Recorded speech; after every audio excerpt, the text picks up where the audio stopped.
I was kind of self-taught. Everything that you see today, I created. I never had really a coach. You see me at ABCC, for example. I didn't have someone on my corner there. I was there by myself. I made my students in order to train myself. So back then, people sometimes, like myself, I could only see the black belts from the magazines and see those famous guys who fight ABCC at the Worlds through the magazines.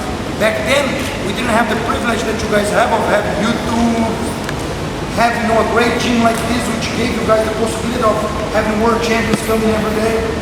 Didn't have instructional videos. I have actually to make my jiu-jitsu from scratch, invent what I know today. In a certain way, it made me be one step ahead, of course, because I could actually use my creativity in order to make my jiu-jitsu. You know what I mean? And as you see, I think a lot about how to do this, about leverage, about this, because I had to create my own. So actually I had to understand what I was doing there. Yes? To have something. So today, especially sometimes we start jiu-jitsu in a big gym, in a great gym, beautiful like this, and then we got to kind of get spoiled because we don't know what it is to not have this. You know what I mean? We kind of don't understand, and whenever we see the world champions, it's like, oh man, the world champion, for myself, where I couldn't have the contact with the guys, so oh man, those guys, it's far away from the reality that sometimes we have. Yeah, for me, truly, I never even imagined that I could be a black belt. I truly didn't. Where I came from, and I graduated in 2 universities. Yeah, and international business and conditioning training, physical education, they call me. Okay, and everybody would call me crazy because I chose to do jiu-jitsu. Man, you're nuts to do jiu-jitsu. You find yourself a real job. But I always loved what I did so much, and I always believed so much that I chose to find myself a way that wouldn't see the light on the end of the tunnel, then try to do something that I really didn't love. Sometimes it would be a real success if I followed the steps of my family and all this, but I didn't love. I wouldn't be passionate, I wouldn't be truly happy about what I was doing.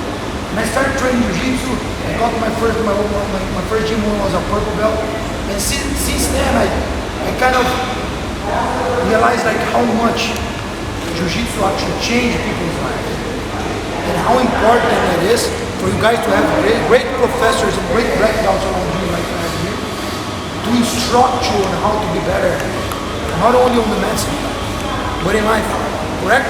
Because the friends we have here inside of these mats, sometimes we have a better contact here, and we have a better friendship here than sometimes we have inside of our house. Like I live in Miami, for example, and nobody that lives in Miami is from Miami.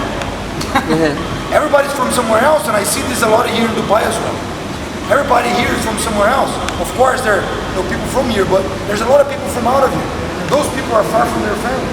So sometimes we have more contact with our jiu-jitsu brothers, with our jiu-jitsu family, than sometimes we have with our own family. So I'll tell you guys this, I have to go through a lot. And I had to overcome myself many times in order just to start believing on my dreams. You know what I mean? I cried so many nights, guys. So many times I thought about giving up. I said, man, how am I gonna do this, I don't have a professor. I train with white belts. Anytime I would have to train to compete in Rio, I had to take a 23 hours bus to Rio in order to go compete. You know what I mean? And I would get there with my huge teams there, full of people there, boom, and be by myself there. Let's do this. You know what I mean? Oh man, I said, man, I'm from the jungle. I rode 23 hours bus. Nobody here has 3 balls.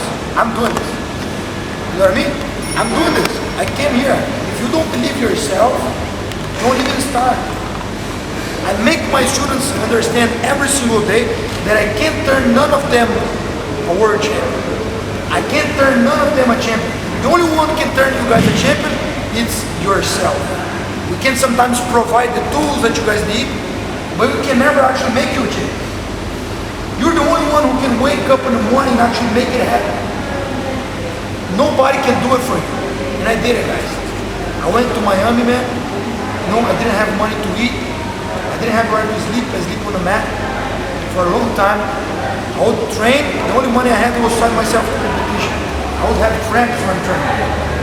And my train was running on the beach because they didn't have shoes. The only money I had, man, I was signing myself up. Whoever comes, then I have to eat. And I did. I believed in myself and I actually did. And when I saw myself winning the ADCC in 2013, and I couldn't even celebrate, I landed on my knees and started crying. It's because that represents much more than just winning the ADCC. Actually, on that moment, I was proving everybody, including myself, that impossible just work. I made it. I became the #1 in the world always. I made history. You know what I mean? And truly, even on the best days of my life, I could never expect that one day I could do what I did. If I would dream like, you know, man, I'm gonna be DCC absolute champion one day. I'm gonna be in Dubai teaching a seminar at Team Nogueira, hanging out with Sheikh Tariq, you know, with Rafa. Yeah, right. I never thought it. It was too far, man. I'm from the jungle. But I did everything I did with love, guys. Being a straight guy, honest, passionate about life, passionate about friendship, being straight and correct with values. In the end of the day, that's the only thing we truly have in this life. Everything else will stay. I have a little story to tell you guys. One day when I was 15 years old, a guy came to me and said, the name of my dad is Roberto, okay? So the guy's like, hey Robertinho, little Roberto, who's your hero? Every one of us have a hero, correct? When you were a kid, who's your hero? Superman, Spider-Man, Wolverine, man, I love Wolverine, you know? Who else? Like, you know, like we have so many heroes in our lives when we were kids.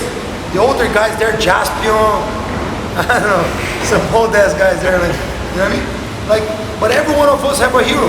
And as humans, we always have to have someone to look up to. Always.